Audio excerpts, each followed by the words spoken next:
watching Joy News Desk. My name is Daniel Dazi. We take you now to Parliament, where the 5-member ad hoc committee that is investigating the allegations that some expatriate businessmen had to pay $100,000 to sit at the same table as President Akufo-Addo is sitting. As you can see on the screen, the Honorable Minority Chief Whip Muntaka Mubarak is answering questions. Let's join them.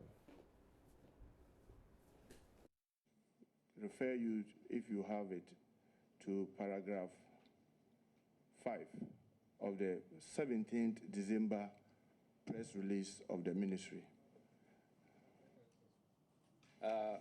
For ease of reference, let's number these documents that you have brought before us. The one you are referring to now, which is December 17, 2017, is this one? Chairman, unfortunately, because of the distance, I'm not able to release it. But the press release that was released on 17th. The heading is Muntaka lied. Yes. No one boss sees beside Nanado. Sure. Trade Ministry. Yeah. So it's one. So we should call it Spaceman 1. 1. Or SBIT 1. Yeah. So if you look at paragraph 5 of that press release. Wait. Yeah, Honorable, that seems to be a news report with the press release attached, right? From yes. I think that is from City FM. Yeah. Okay. From so almost all the news, because yeah, the ministry published it in this almost is important. all. We need to make that clear, just in case the ministry brings a statement that is materially different from what you are presenting to the committee. Okay, so let's put that on record, that this was published on City FM online, and a press statement is attached to a news report. Well, Mr. Chairman, this was published by almost all the media houses, and at the tail end of their report, they said the full text of the statement is below. So I'm making reference to the full text where they are quoting the ministry verbatim. So if you look at paragraph 5, it says the ministry consequently signed an MOU with the foundation that spelled out the roles of both parties. Resource mobilization to ensure that the event was organized at no cost to the taxpayer was the sole responsibility of the foundation. So, Mr. Chairman, clearly it shows that the ministry is saying that when it comes to resource mobilization, they had nothing to do with it. This was in that statement 1, or the 17th December press statement. So, Mr. Chairman, the issue kept lingering. Then, 2 days after, to my utmost shock, on Joy FM, which I've submitted the voice recording to your clerk, to the committee as requested, an interview was granted between myself and my honorable colleague, Honorable Carlos Ahinkra. And there, he admitted that, yes, they collected money. And for me, from a position from committee, the other deputy minister, Honorable Robert, the chief director, the same deputy minister, all saying that they had nothing to do with resource mobilization. Being now moved to, yes, we collected the money, but we have returned every pesewa to the foundation, became alarming point for me, because then I clearly saw inconsistency. And that was very worrying for me as a member of parliament and knowing the rules of the House.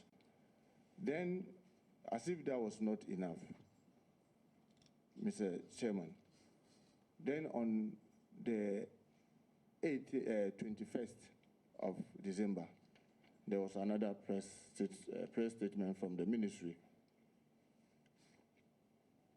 And, Mr. Chairman, that created more confusion on my mind.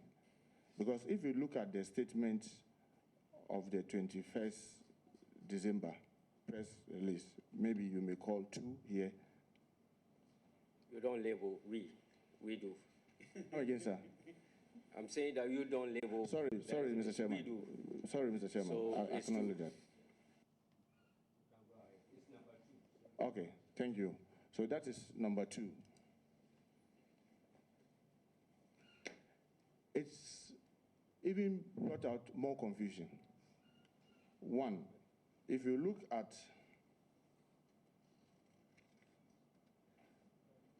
the initial statement of paragraph of 17, which is number 1, paragraph 5, which I read, and you compare it to the statement that the ministry then came in paragraph 6, it said, with your permission, Mr. Chairman, following the event, the ministry, in collaboration with the event organizers, have audited the account for the event and can confirm that an amount of 2.667215 was raised against an expenditure of 2367426. It is acknowledged that the event organizers, as private sector commercial operators, are entitled to a fair return for their effort in organizing the event. However, it was also agreed with the organizers that a portion of the additional funds realized from the event in excess of expenditure will be retained to support the organization of the next award event. So, Mr. Chairman, 2 statements coming from the ministry, 1 saying that they had nothing to do with resource mobilization, 1 acknowledging that they have even raised over 2.6 million. That, for me, was worrying. But, Mr. Chairman, very interesting. If you look at the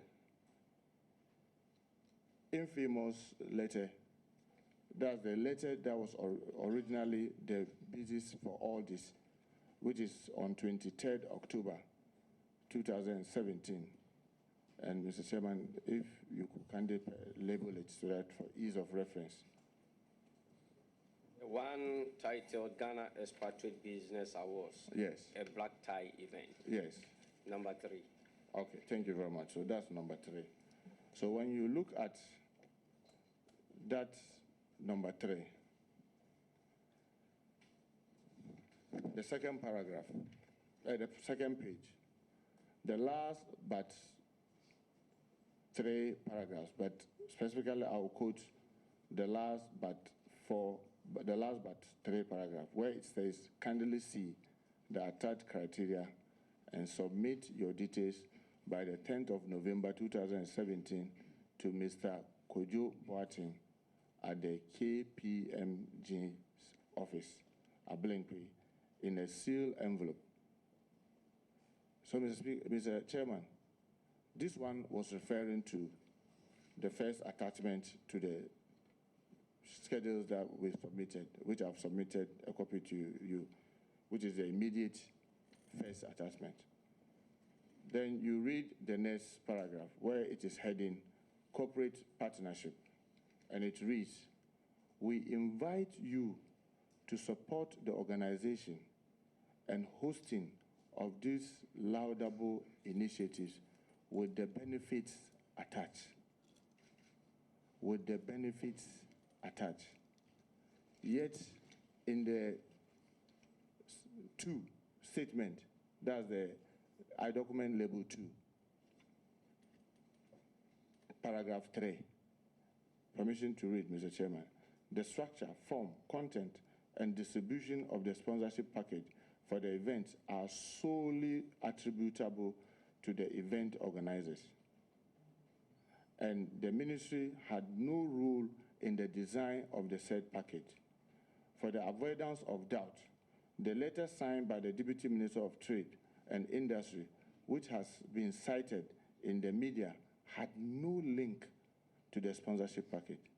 Mr. Chairman, this is very worrying and confusing for me, because clearly in the letter that the Deputy Minister signed, where I've read the second one, where it's under the corporate partnership, it clearly made reference to an attachment where it said with the benefits attached. But most importantly, if you look at that document, the last but 3 pages,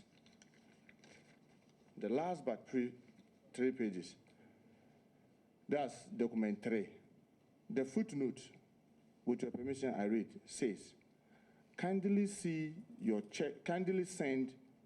checks to the head of finance at the Ministry of Trade and Industry, Mr. Martin Ayanga, room 308. Thank you. Kindly note that all payment should be done in Ghana cedis. Mr. Chairman, this is where it's really has exhibited my confusion. The minister said this attachment had nothing to do with the letter signed by the deputy minister. But it is this attachment that is showing the individual expatriate where to send the checks in the ministry. And that is how the ministry have been able to collect what they are claiming, over 2.6 million. So if it was not attached, how were they able, if this attachment was not part of the letter, how did the expatriate got to know that they had to send the checks in room 308? That is really a big confusion for me, because without that attachment, they wouldn't have been able to send those checks to room 308 for the ministry to even collect the monies. Now, Mr. Chairman, come again. If you take the document that we've labeled paragraph 1, exhibit 1, or document 1, paragraph 3, and your permission, I read. Upon the conception of the novel idea, the foundation informed the government through the presidency and further sought partnership with the Ministry of Trade and Industry in the organization of the first ever award event targeted at reorganizing and rewarding the contribution of the expatriate and naturalized expatriate community. So it clearly says that this was started. This is the Ministry of Trade statement of 17 December, which we label document 1. It's saying that this novelty started through the government at the presidency. Now you take the statement that was issued on 22nd by the same ministry, and paragraph 1 says, neither His Excellency, the President, nor any official of the presidency, directly or indirectly, or even remotely, was connected with the said event. This is big confusion for me as a member of parliament, that in one statement, you said that the whole idea started from the presidency. The same ministry releases another statement. You say that the presidency has no even remote connection with the event. Obviously, it sends doubt to me. Now, very importantly, Mr. Chairman, if you look at the statement that was released on 21st December, and Mr. Chairman, with the greater respect, that's the document we label 2. In paragraph 7,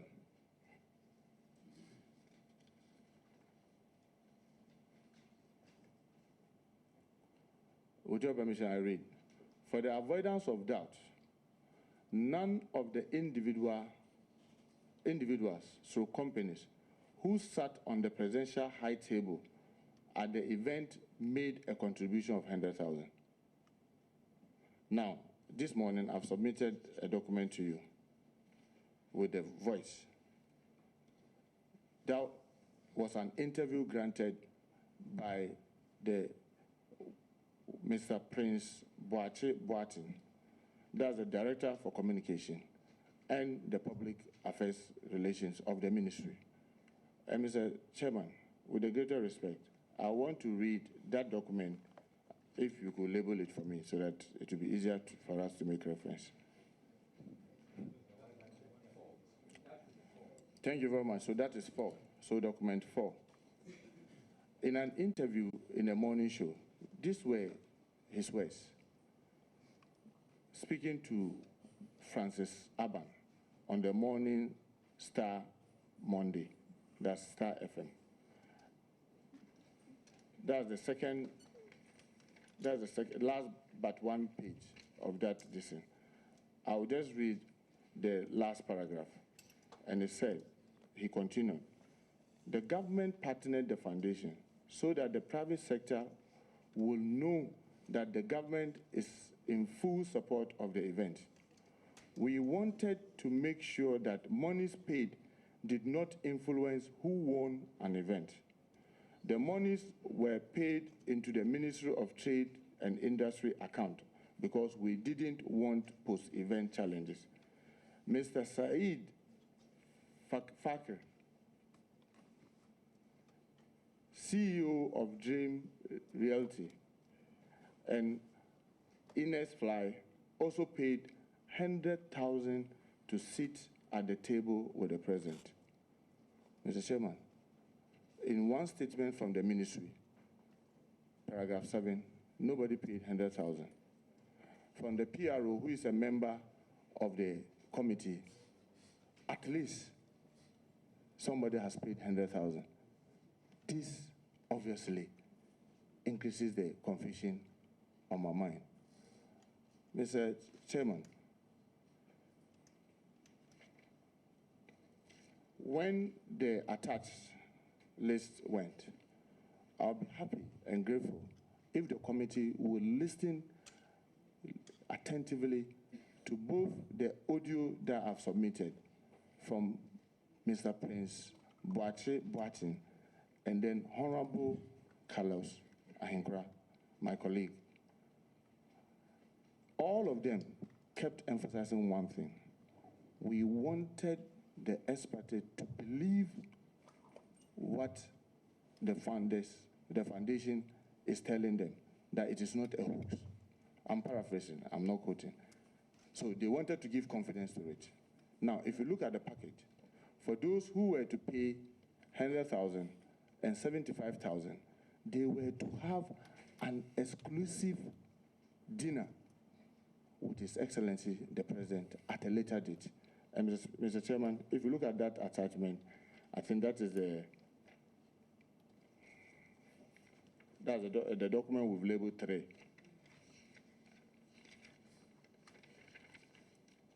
That's the second page of the attachment. Let me see the row. 1, 2, 3, 4, 5, 6, 7, 8. Row 8. It's clearly stated. Exclusive private dinner for 2 with the president at a selected date.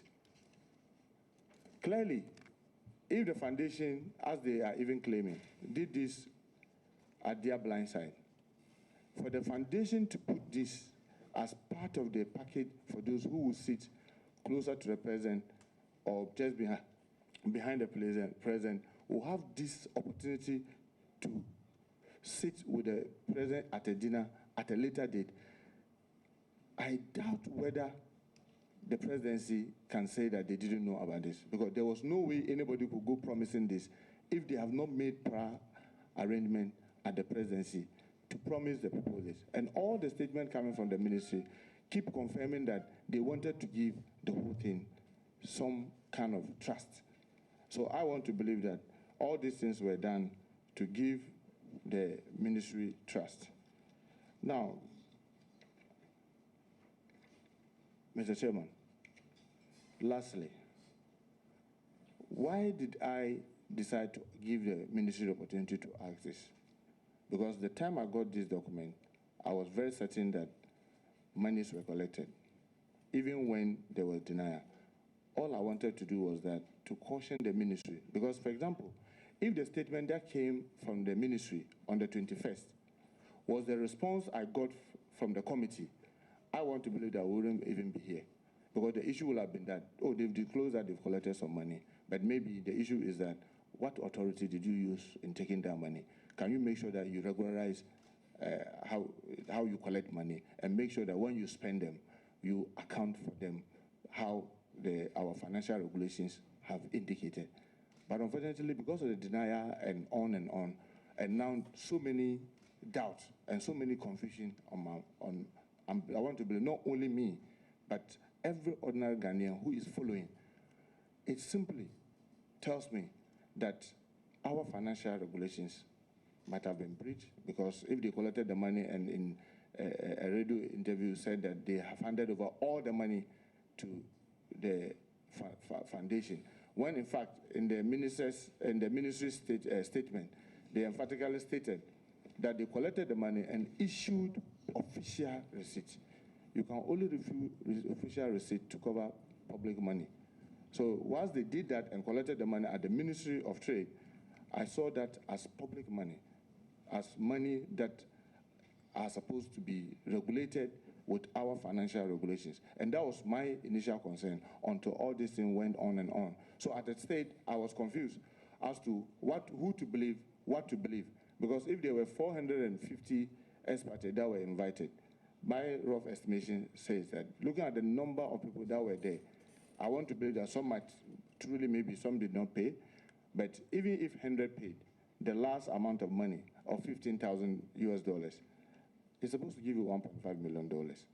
And by my rough estimation, if the ministry says they've taken only 2.6 million, I have doubt because of the initial challenges and the credibility gap that has been created by the number of statements and contradictory statements. So that was why I thought that it is important that Parliament independently look into this matter so that at least, one, we'll be certain that this unethical thing, where you partner a private organization to want to charge people or raise sponsorship based on proximity to the president, can be settled once and for all so that no other person tries to do it, even if the ministry claimed they didn't know about it. But I believe that once they decided to partner them, they can exonerate themselves from whatever problems that may be coming out of it, so that we'll be able to deal with this. So that next time, nobody tries to use our president.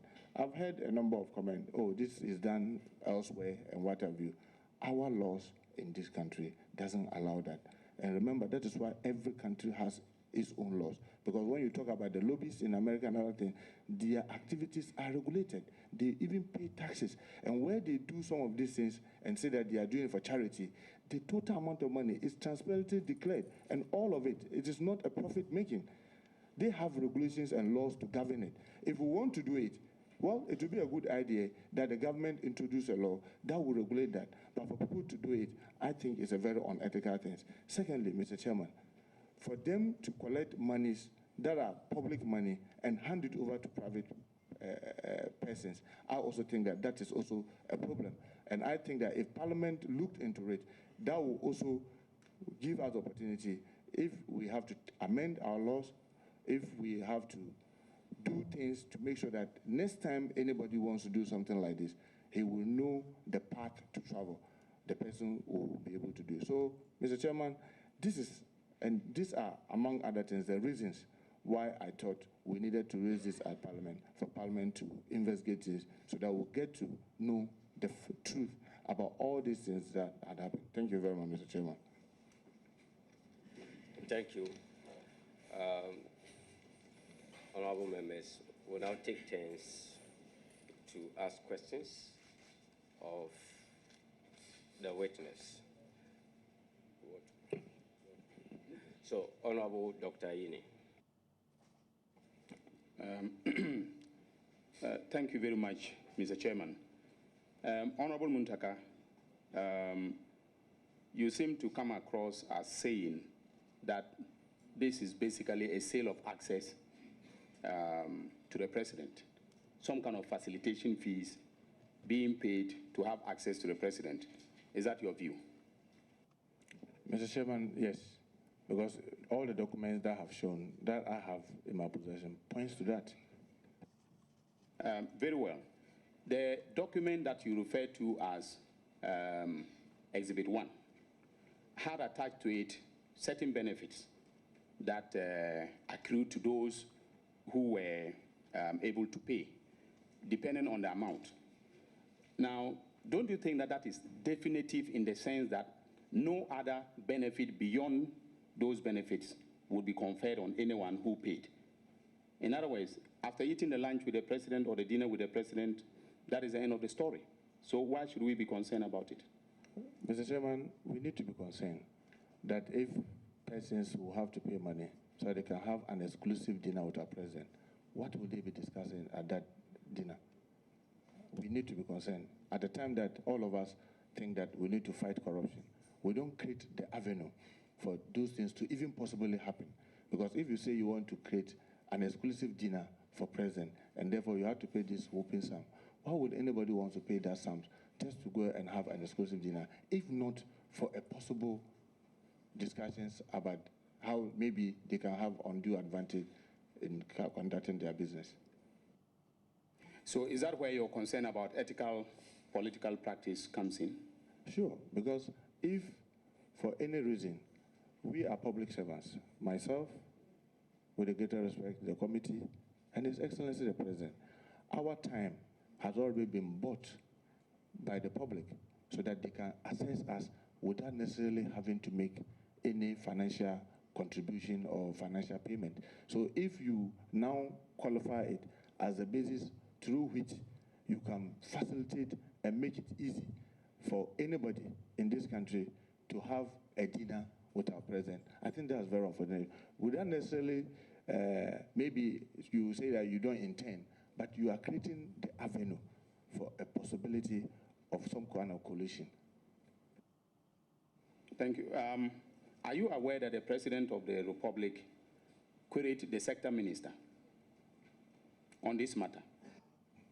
I'm not aware, because what we all heard was that the Ministry of Trade and Industry had been asked to respond.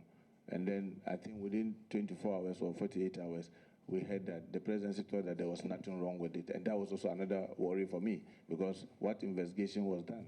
I mean, the president had at his disposal the national security, the BNI, and all the others who could be asked to thoroughly investigate that. And within 48 hours, we heard that there was nothing wrong with what the minister had done. That also actually exacerbated my confusion, and I thought that Parliament needed to look at this independently. So I don't think there was any query. As a leader of the second branch of government, don't you think that we need to repose some trust in the executive branch with respect to what they do regarding matters that are within the ambit of the powers of the president? I perfectly agree with you. Yes, but where we have doubt, that is why we are representative of the people. That's why the Constitution gives us the power of oversight. So where we have doubt, like I did have doubt, we needed to look into it, at least to go and have beyond reasonable doubt that maybe nothing untoward happened. But because of the various confusion, it will be very difficult for me to believe that if we left it to the executive arm, I mean, the people of Ghana could be satisfied with what has happened. We are representing them, and we could all hear when the announcement came that there was nothing untoward, how many people responded. So I thought that it was only fair as a representative of people to look into this matter so that we'll be able to settle it once and for all. Also, the ministry claims that the event was organized, everything was done without cost to the taxpayer. What do you say to that? I don't believe that. Because if you refer someone to room 308, that is an office that's maintained by the taxpayer. The officer you ask the checks to be given is paid by the taxpayer.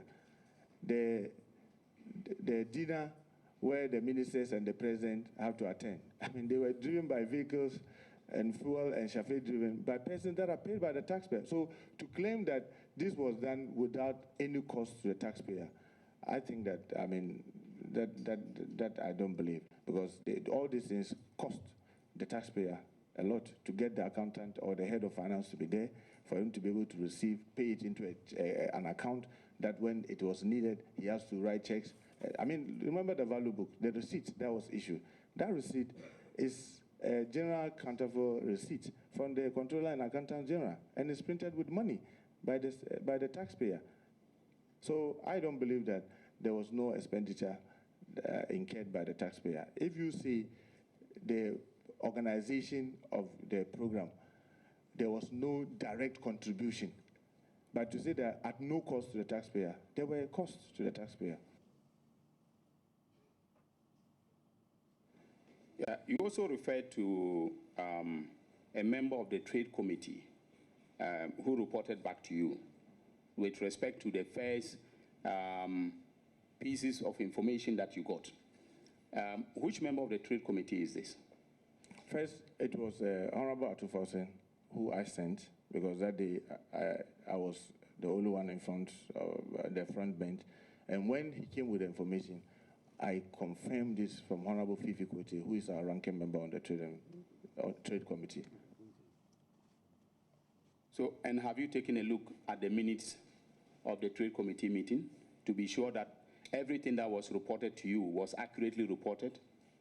That's why I told you that when Honorable Atufosen reported to me, I cross-checked from Honorable Fifi Kuti, and I have no reason to doubt that the two of them will lie to me.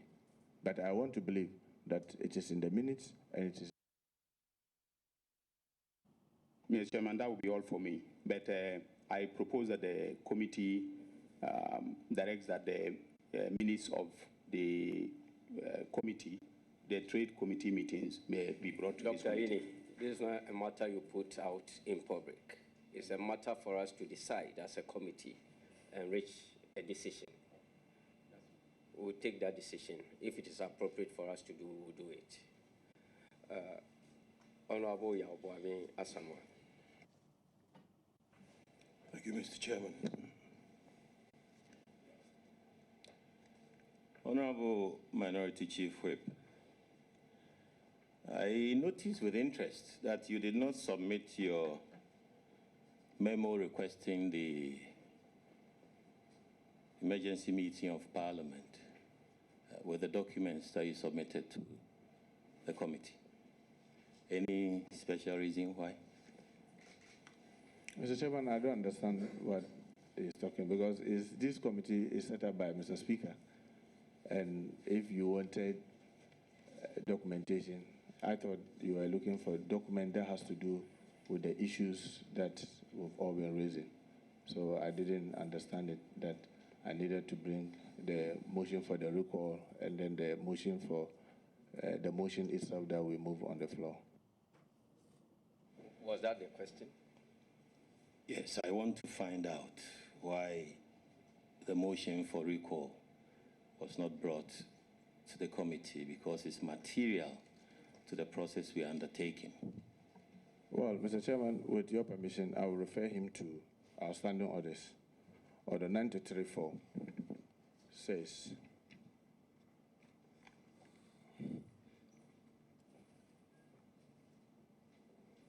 the speech of a member must have reference to the subject matter under discussion. And for me, the matter under discussion is the public interest matter that the Speaker referred to this committee. So I didn't find it necessary to be carrying how we raised a motion to recall the House and how the motion that was debated on the floor. I didn't think that it has any relevance here. That's why maybe I didn't submit it. I think your answer should be straightforward. The order that you are quoting does not bear any semblance to the question. So if your answer is you didn't think it was necessary, you just say that. Mr. Chairman, I thought that's exactly what I was only making reference to a standing order that says that you, at every point in time, you restrict yourself to matters before either a committee or the House. And I thought, my thinking was that those issues about recall and the motion is not the matter here. It is the substance of what was raised about the public interest matter of movement of cash and payment and proximity to presidency. I thought that was the issue. That was why I didn't find it necessary to bring out those documents. Honorable Mundaka, if you want to go by the argument you're advancing, then you shouldn't even put before us any document at all. But you have brought before us documents authored by the ministry, by some media platforms, and the rest. So if you think this is a motion paper, so if you think it wasn't necessary for you to bring it because maybe we are already seized of the information, you say so and move on. But to say that it's not relevant, the orders do not allow you to do that, So we can make progress. You have answered that you didn't think it was necessary to bring it. We can make progress. Oh, well, Mr. Chairman. Honorable Montaka, I want to dwell on peripheral issues, collateral issues associated with the motion, because it's been part of the record so far. You've chosen to give us certain documents pre the motion. The motion itself has generated public interest, and yet we don't have it before you because you believe it's irrelevant to this process. Because of the public interest generated by the motion, the circumstances, I believe this committee has an interest in responding to those issues. So I want to ask, you recalled Parliament to an emergency sitting per Article 1123 and Order 38.1 of the Standing Orders. Do you believe it was justified in terms of the cost, the drama, and the resource complications members of the House faced? Some had to travel from far and near, interrupt their programming, travel plans over a holiday period. Do you think it was justified? Well, Mr. Chairman, yes, because the Constitution made it so.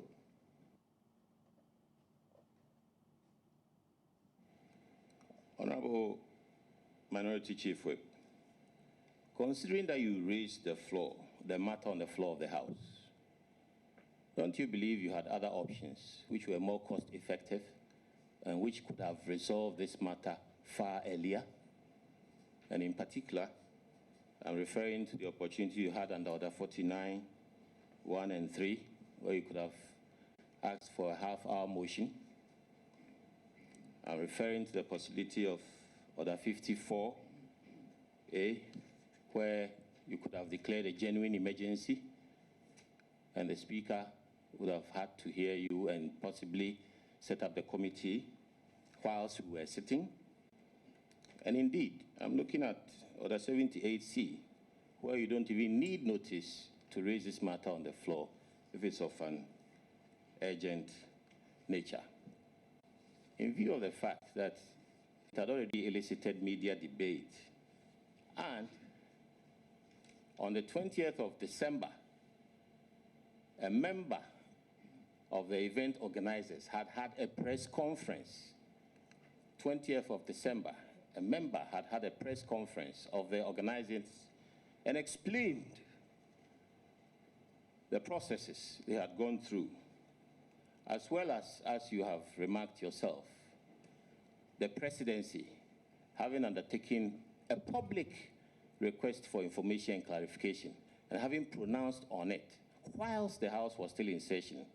Don't you believe these other methods would have served the House better and raised the integrity profile of the House higher? Thank you, Mr. Chairman. Mr. Chairman, with a greater respect to my colleague, I've been in this House long enough to know that during budget hearing, this House gets very, very tight. And if my colleague will remember, during the budget time, we kept struggling to even get enough time for even members on the motion to approve ministry's budget to even speak more than just two members. We had to restrain. And because, I'm saying this because I've been in the leadership of Parliament for the past 5 years. And I knew very well when I was Majority Chief Whip how sometimes it's so irritating that at the time that you are struggling to manage the time to get appropriation passed before you rise, people try to come with questions and other things, and how it has always been treated. Because I remember very well that during this even period, it was so difficult to accept many statements. And at a point in time, I think my colleague, the Majority Whip, who is the chairman of this committee, will admit that we had to even suspend questions. So looking at the present, the issues that we had with time, in my understanding with my colleagues, 77 of them who helped sign, thought that that time, one, was not conducive for us to be able to do this without disrupting the budget process, which all of us were desirous of getting to appropriation before we rose. That is one. Two, if you remember when this issue broke up, there were issues that the presidency has written to ask the Minister of Trade to respond. So it was our hope that, well, let's wait and also see whether the presidency will deal with the matter in a manner that all of us will be satisfied. So it also compounded the issues. So let's wait and see. So having waited until it was 21st, I thought that 20th, 21st, it would be too unfair to the House to try to introduce a matter that you know, even what is before the House itself, is struggling to finish. And because I've been in the leadership, I attend religiously the conclave meetings with Mr. Speaker every morning. And I see how all of us were making effort to get the business of the House that we had to finish. But let me say, with the greater respect, the Constitution, when in Article 112, decided to give the power of 15% of Parliament to be able to determine what is emergency, I thought that it is for a good reason. It is for a reason that the House, with just 41 of the 275, could call the House. And if people say it was abuse of process or they could have waited at a better time, I disagree with them, because that is why we have democracy. We vary in our thoughts and the way we think about issues. For those of us who signed, we thought that if we had to even wait till Parliament resumes, I mean, we're talking about evidence and materials that could be distorted or could be destroyed. So we thought that that was the best time to do it. And I thought that once the Constitution gave us that power, I believe that we did the right thing. Honorable Minority Chief Whip, you've had the fortune of being in the leadership for over 5 years, as you've told us. I haven't had that opportunity yet, but I've had the opportunity of staying in the House till extremely late, which means until the House's business is concluded, one may not really leave the House if the House is so minded. Now, I believe you have your copy of the draft Hansard, and if not, maybe the clerk can serve you the Hansard as quickly as possible. And whilst you are receiving that copy, you will turn to page 8, and you will realize that the hazards of time didn't stop you from raising all the issues that you have raised here today in extenso.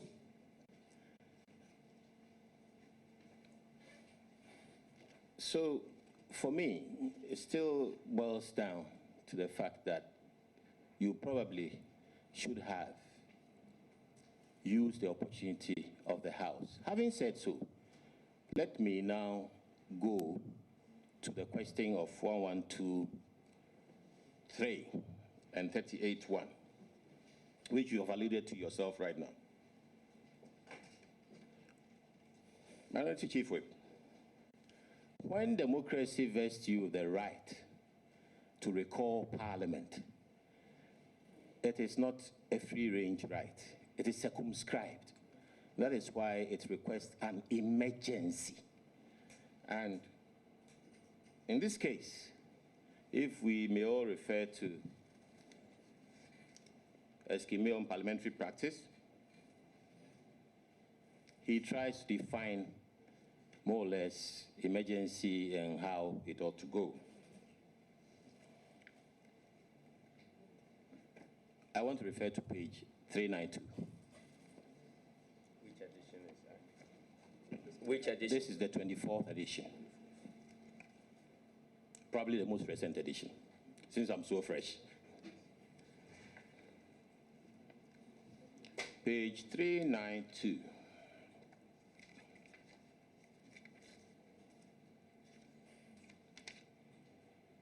And I want to quote. It says, if a list of names in support of a motion is handed in, it must be authorized by the signature of a member and have the explicit consent of the members concerned. If a list of a name of an honorable member of the House is submitted to the House in pursuit of a right due that member in the House, that signature is deemed to be authorized by the person and explicitly consenting to the right that is sought. My question is, you just mentioned 77 of your colleagues who signed. I am curious, were they all those signatures explicitly consenting to a recall of the House as attached as a list? Every single one of those signatures knew beforehand that the signatures were going to be used. Mr. Chairman, if you look at, fortunately you provided me with the recall memo. If you look at the list of attachments, it is heading, list of MPs with their signatures supporting a recall. So I think, Mr. Chairman, I've answered this question. Every member who is pending signature has saw the heading, so he knew why he was signing for, he or she was signing for. Every single member.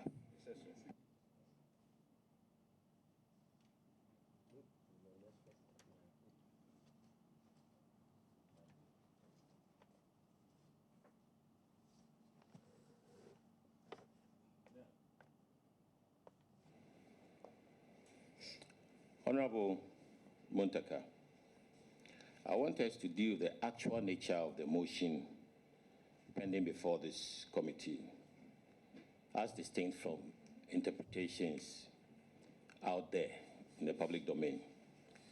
If you don't mind, and you have a copy of the motion, can you read it out to us?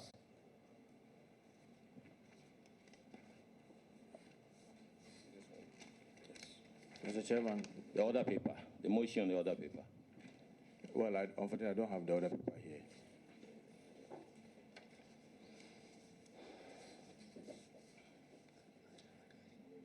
Maybe it is here.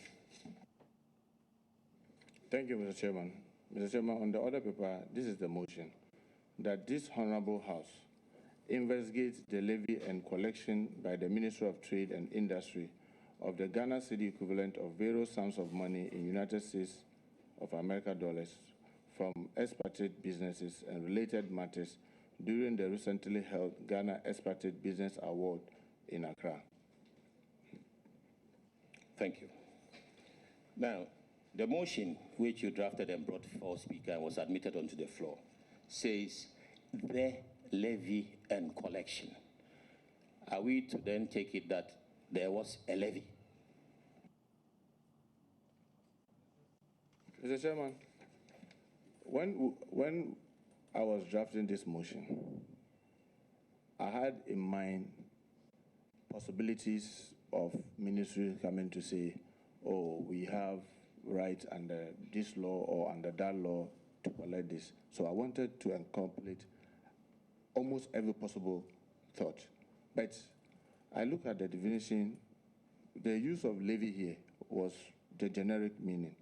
And I'll just give you a meaning that I saw with the Collins Dictionary. It said, a levy is a sum of money that have to be paid. A levy is a sum of money that you have to pay. So for me, it was about trying to count the motion so that when I come to the floor, I could possibly not miss anything. But let me also say, Mr. Chairman, with the greater respect, on the floor of the House, our rules clearly provides us with the opportunity, if any member thought that the motion had any problem, to come out with an amendment, and if the House agrees to the amendment, that becomes the substantive motion to be dealt with.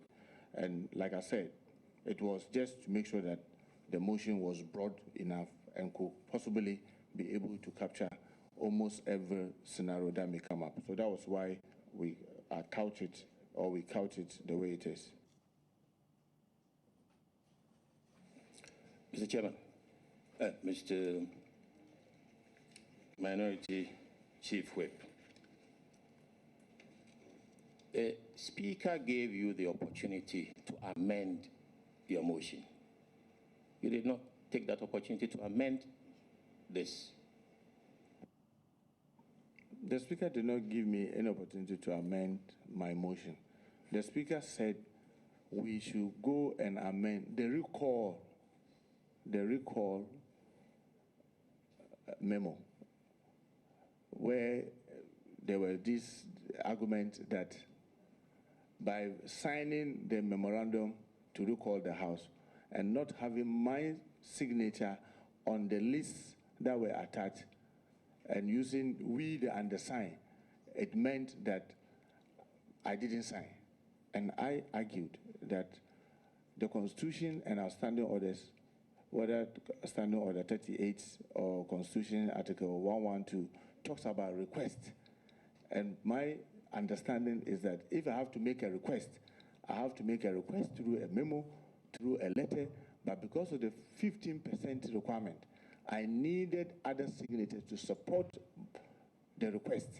So we thought that there was nothing wrong with the recall memo.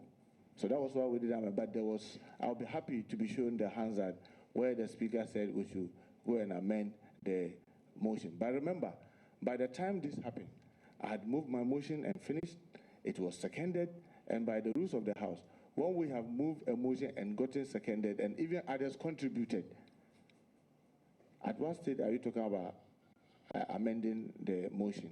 But if I remember very clearly, and I'll be happy to be shown the happening of that day, whether truly Speaker asks us to take the opportunity to amend the motion, because I thought that the issue of the motion was not the one in contest. The one that we had problem was with the recall memo. That was how we understood it.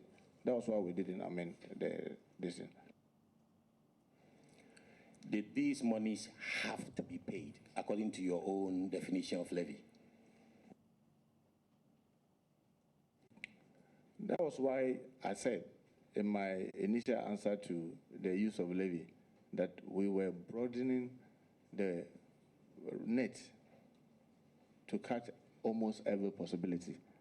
That was why we used the levy, and we also use the collection. So if you look at what happened, because as we speak now, nobody really knows emphatically what method they use in collecting the money, because initially there was denial, then there were little bit of acceptance. We collected the money, and you issued what do you call it, a GCR receipt. GCR receipts are issued for monies that Parliament has approved and the fees and charges for people to pay and then get receipt. So if you issue that, we all didn't know what they use in collecting these monies. That was why we decided to make it broad enough. So if you want to put it that because they issue GCR receipt, it's therefore a levy, well, our acts and the fees and charges, we didn't give them that authority. If you say it is collection, well, under the PFM Act and the Financial Administration Regulation, they are supposed to load all of it into the consolidated fund before disbursement. So, in fact, our motion was trying to be broad enough so that whichever leg that they try to stand on, our motion will qualify to be able to deal with it. You have told this committee that there were 2 attachments to your Exhibit 3. Exhibit 3. Now, is it the case that Exhibit 3 came to you with the benefits attached to the original letter in the front, as given to us per your photocopy? Mr. Chairman, I received this letter with the attached. That's how I received them. Let me clarify. There's one page. The front page has a certain criteria. And then the same page has the benefits on the back. Am I correct? Yes, Mr. Chairman. Is this the form in which these letters were sent out originally? Mr. Chairman, I think that is part of what this committee needs to establish, because I have said in my argument that reading that letter and the headlights that I gave, the last 3 paragraphs, where I read first, kindly see the attached criteria, and I show that the criteria is there. And then the second one, under corporate partnership, where it's talking about benefits attached, and I see a benefit. And I said that so far as I'm concerned, they went out to almost every expatriate in this form. But the ministry is saying that they didn't have anything to do with the arrangement of the benefits attached. And I said, again, in the last but one page, where they are directing people to the office at the ministry, makes me very difficult to believe that they didn't know about that attachment, because I see it to be together. Chairman, I'm almost done. Now, does collection, in your opinion, imply a public resource?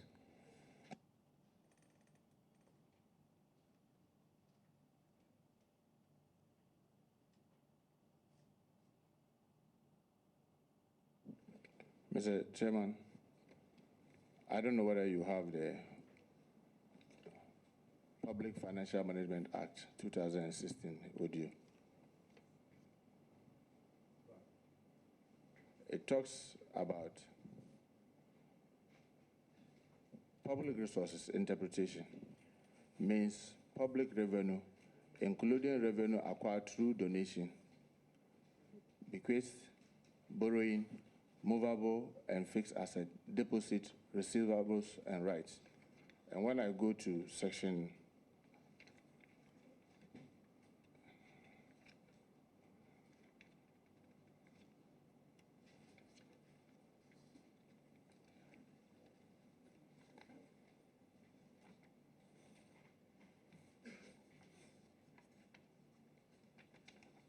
when I also go to the Financial Administration Regulation,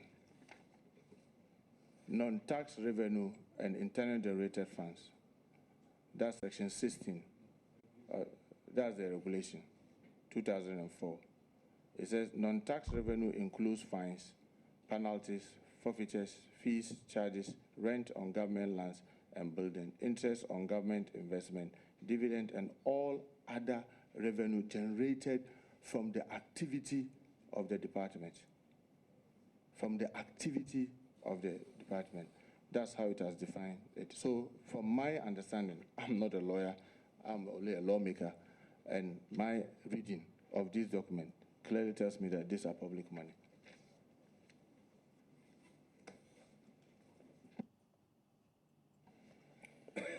You are aware of policy arrangements to do with public-private partnerships, I believe. You may guide me if Parliament has passed any of such. I'll be happy to know. I haven't spoken about a law. I'm talking about national policy on public-private partnerships. Well, where I sit, I'm a member of Parliament. And things that I always try to refer to, I'm not a member of the executive, to know what policies they are planning to do or what they are trying to do. They are supposed to inform us as a house of what they intend to do or what they are trying to do.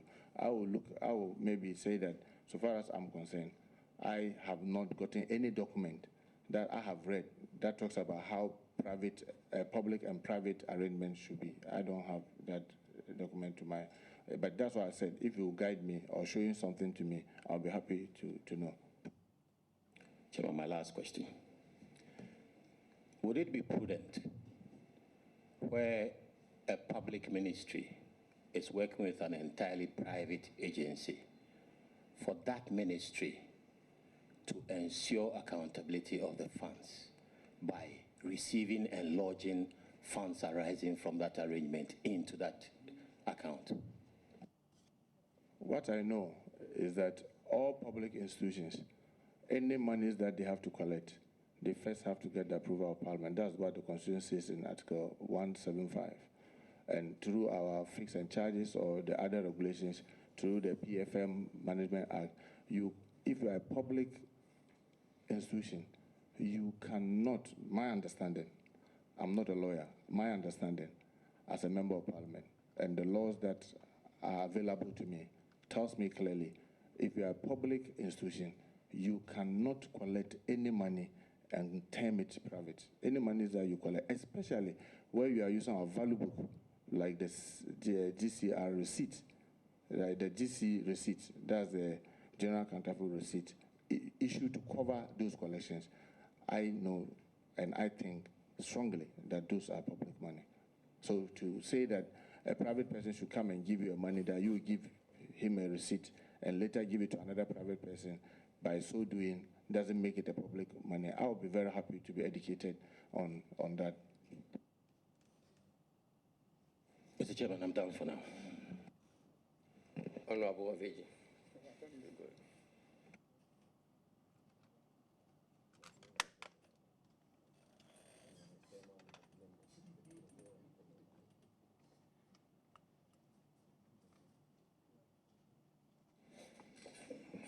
Thank you very much, Chairman.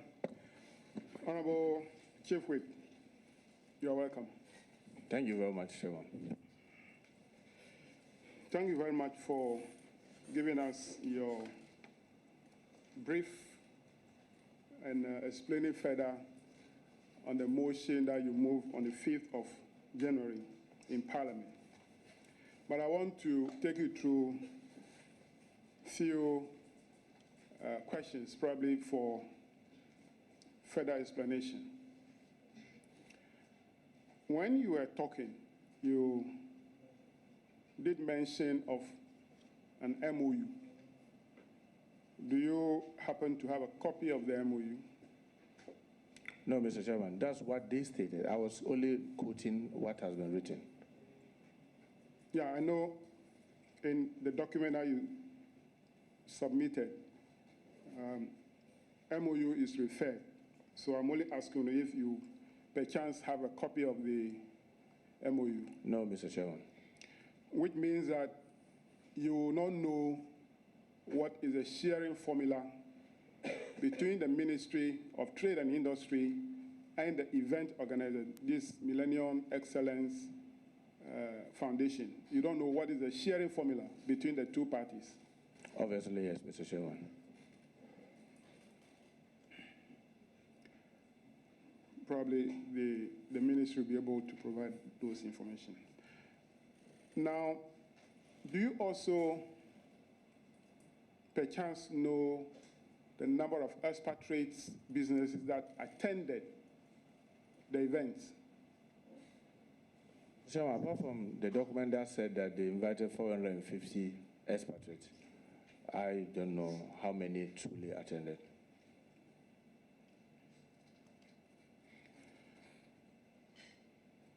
The event was organized at no cost to the taxpayer. And because you don't know what is the sharing formula between the ministry and the event organizer, is that where your earlier question by one of the panel members says that there will be a cost to the taxpayer? In fact, I said that I believe that there's a cost to the taxpayer because the use of the ministry's personnel and what have you is a cost to the state because they are all persons that are paid by the taxpayer, and also especially the use of the value books that belongs to the state are all cost. So if you are appraised with the sharing formula between the ministry and then the event organizer, where probably the ministry is taking 50%, the organizer also taking 50%, you come to a conclusion. Will you come to a conclusion that the cost that the taxpayer would have incurred would have been in a way compensated by the share of the ministry? My worry will be that what authority would the ministry use in collecting any money? No, we will come to that. But if you are giving this information that, oh, the cost to the taxpayer is, let's say, 100,000 Ghana cedis, but the share of the ministry from the excess of the proceeds is 200,000. These offset the cost with additional money of 100,000.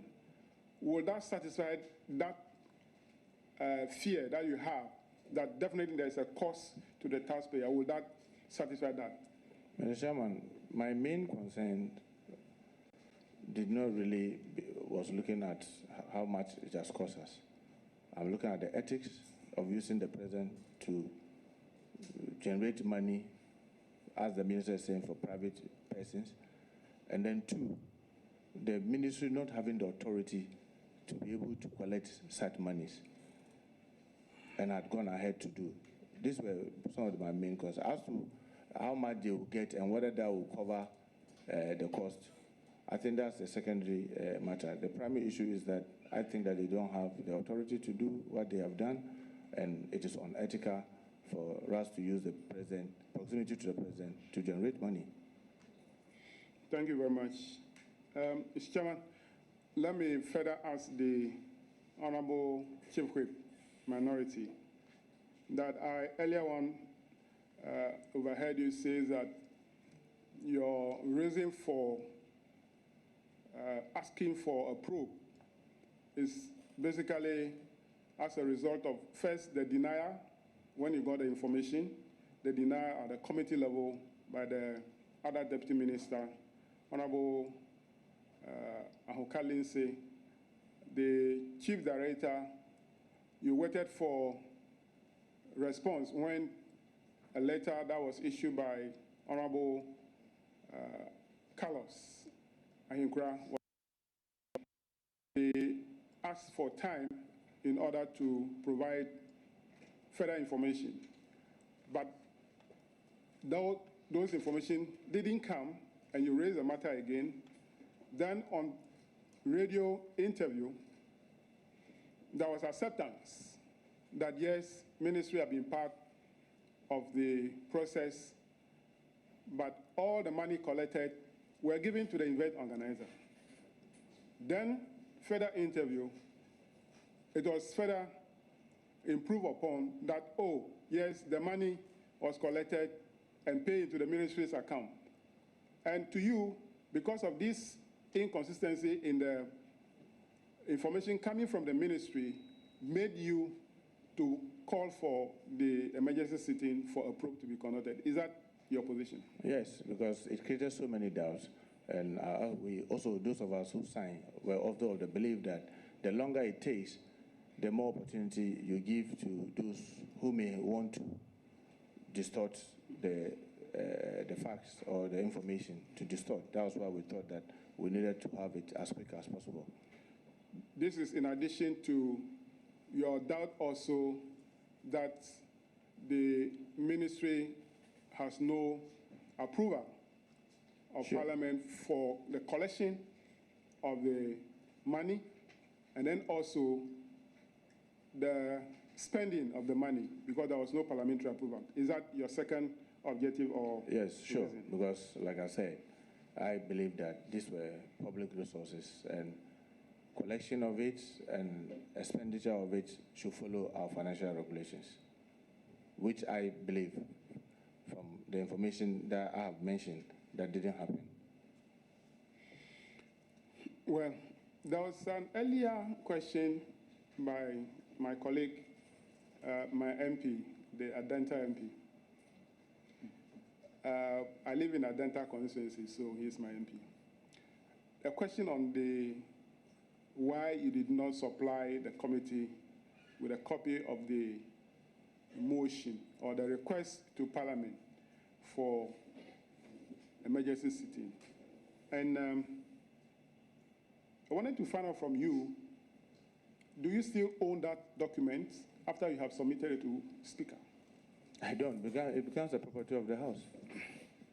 So it's available to everybody? Sure.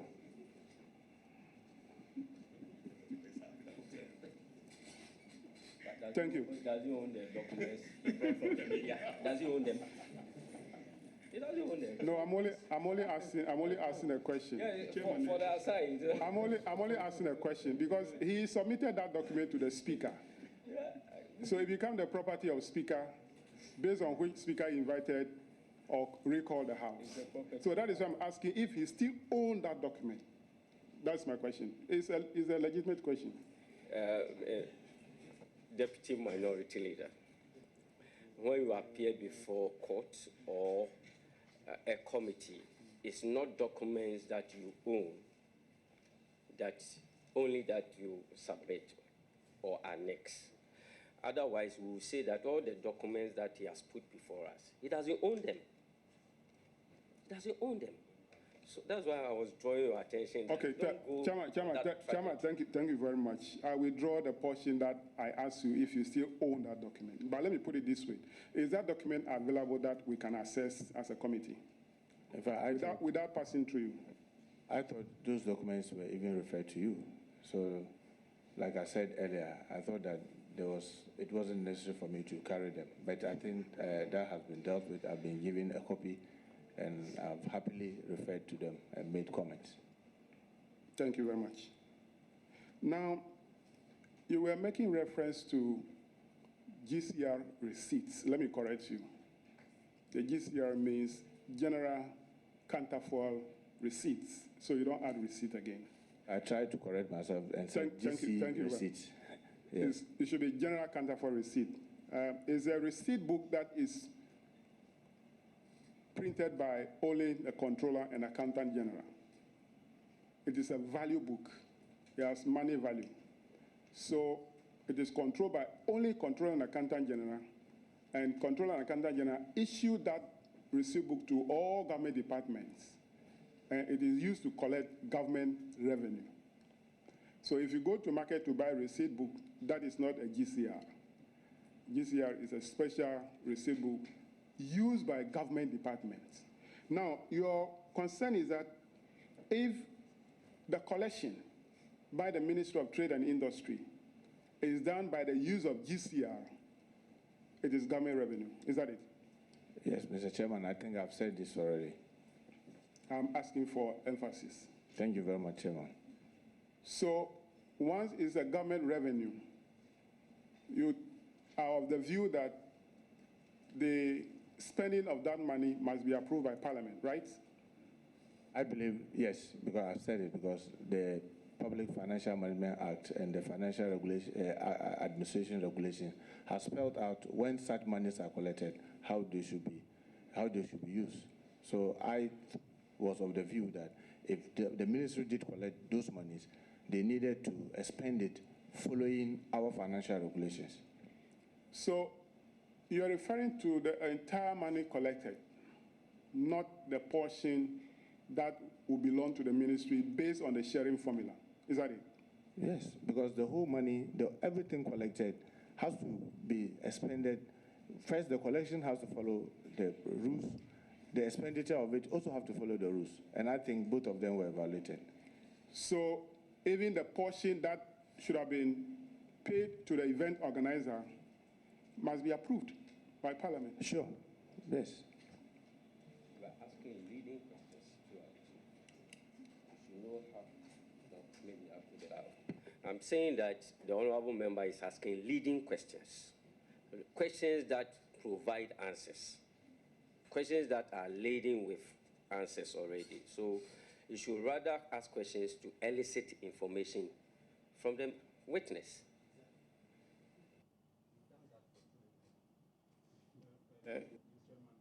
I have a dissenting view, and that dissenting view is that when it is a factual inquiry, leading questions are permitted. We are a tribunal of fact, not of law. We are making references to law here. So a tribunal of fact is based on law. Your basis is based on the law. So I'm asking him to stop asking the leading questions, because you ask questions and you are providing the answer for the witness, and it's not fair. I think we must not proceed on that path. Mr. Chairman, I do not think that I'm asking a leading question. Well, you can't rule and you don't even allow me to even speak. Why? Even if you are going to kill me, you should let me speak before you kill me. Why? You have rules, so I shouldn't speak? No, we don't work like that. I am extracting information from the witness. And the doubt I have in my mind, I want response for him to confirm what I put down. So, please. Okay. From now, if you ask a leading question, and I think it has to be disallowed, I will. Mr. Chairman, I'm done. Honorable Dr. Sibe. Yeah, thank you, Mr. Chairman. The Honorable Muntaka. First, you gave us a Collins Dictionary definition of levy, that a levy is the sum of money that has to be paid. My Wikipedia definition of levy is that it is a tax or a fee or a fine. A tax, a fee, or a fine. Now, in the context of our Ghanaian legislation, you would have, for instance, the National Fiscal Stabilization Levy, the National Health Insurance Levy.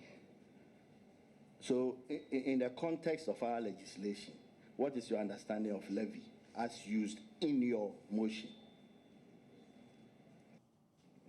Well, thank you, Mr. Chairman. Mr. Chairman, like I said earlier, my use of levy in my motion was to make my motion broad enough to be able to cover every possible area so that when in moving the motion, I will not have to be shut down to say that, oh, maybe there's this law, because remember, I'm a member of parliament, a lawyer, so I was going through documents that are before me. I can't claim to know every law that this parliament has passed. That's why I always qualify whatever I say with in my belief or I think. So to be able to cover all grounds, I decided to add the levy to make sure that even if it comes out that there's some law somewhere that I didn't know about that gave them the power to be able to do those collections, my motion will still qualify. That's why I use the levy and collections. So as per your understanding, the activities of the event organizers and the facilitation role of the ministry in raising money falls within the scope of a levy? That's not the only terminology I use there. I also use collection. So to be fair to me, I can say that all that I knew were collections. But I said, to be able to make my motion broad enough, that was why I decided to add the levy, so it makes it broad enough. So I don't think it would be fair to say that I'm using the levy to refer to what happened. Let me say without doubt, for the avoidance of doubt, what happened were collections. So you could have made life easier for all of us by your motion stated categorically that the House investigates the levy, and that would be the meaning I would give to it would be a levy in the shape and form of a National Fiscal Stabilization Levy, a National Health Insurance Levy, or such levies specified, imposed by Parliament. I'm saying that in that same motion, be fair to yourself, finish the reading, levies and collections. You hear? So it is the collection comes after the levy. So your motion says to investigate the levy and collection. So the ministry imposed a levy, thereafter they collected. I want to put it to you that the ministry has no such powers to impose a levy. Thank you, Mr. Chairman. I don't know whether the ministry had power to collect monies. In your own estimation, would the said levy amount to fees and charges or internal generated funds internally generated funds as approved by Parliament. Mr. Chairman, I have read the Financial Administration Regulation, and it talks about non-tax payment. And I said that what happened, the collections that have happened, falls under that, and that's like an IGF. And I said that they didn't have the power to collect any money. Respectfully, that is your interpretation. That is your interpretation of what public resources are. When you talked about that, I didn't want to interject. Hello. But the interpretation. Honourable member, if you think that his interpretation is wrong, tell him what the proper interpretation is. That would be my interpretation too, and we'll go back and forth. And so I think, Mr. Chairman, Mr. Chairman, any levies, I have the floor. Mr. Chairman, I thought he asked a question and I was answering, and I thought he would have allowed me to finish so that it will be consistent. Yes, and I said that I'm saying, for the avoidance of doubt, what happens were collections, and I had collections in my motion. You can choose to say that there was no levy, but moving away from levies? Are you now moving away from levies? I have told you that I used the general definition. You want to use the legal definition of levy, and I said that that's not the only word I used there. I said that they collected monies and they expended that money. They didn't have the authority to collect. They didn't have the authority to spend.